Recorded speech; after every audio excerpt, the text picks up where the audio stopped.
कहने का भाव यह है कि यह संसार एक विषय विकारों का वन है,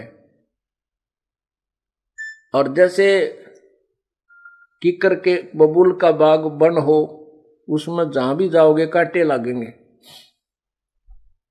तो ये संसार जो है ये बबूल का वन है, इसमें कदम कदम पर पैराम ना लगेंगे तो मुंह पर लगेंगे, कितने न कितने हाथ में लगेंगे, यानी कोई न कोई कष्ट इस संसार में आपको बना ही रहेगा। बेगमपुर बाग में चलो, जहां पर कांटे नाम की चीज नहीं, बेगमपुर, बेगम, जहां कोई कष्ट ना हो, कोई दुख ना हो, कोई गम ना हो।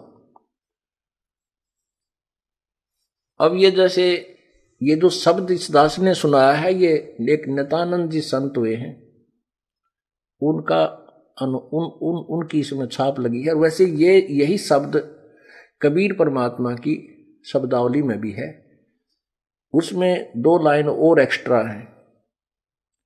तो ये संतों ने ऐसे एक दूसरे की ज्ञान से ही ज्ञान होता है, उनके ज्ञान सुन के इसने अपनी तरफ से बना दिया। बाकी संकेत यही है, जीव को बुराइयों से हटा करके और अच्छाई की तरफ ले जाना। अब जिसको जितना ज्ञान है वो वहीं तक बोल सकता है। नित्यानंद जी के गुरुदेव जो है गुमानी दास जी विष्णु उपासक थे। अब इन संतों ने, भक्तों ने स्वर्ग को ही बेगमपुर मान रखा है, लेकिन स्वर्ग जितना दुख की तभी को नहीं, क्योंकि हम सुख मान रहे हैं इस गोटी सूटी लाड़ने, डांस डूंस देखने, अच्छे फल आहार खाने को, इसी को सुख मान रहे।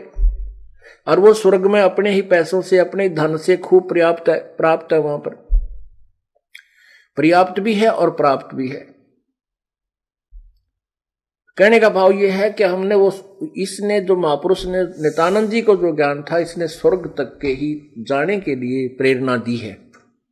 लेकिन अब हमें ज्ञान हो गया कि हमें तो सतलोक चलना है, इसलिए हमने इन्हीं प्रेरणाओं से अपने सतलोक की तरफ अग्रसर होना है, बुराइयों से बचना।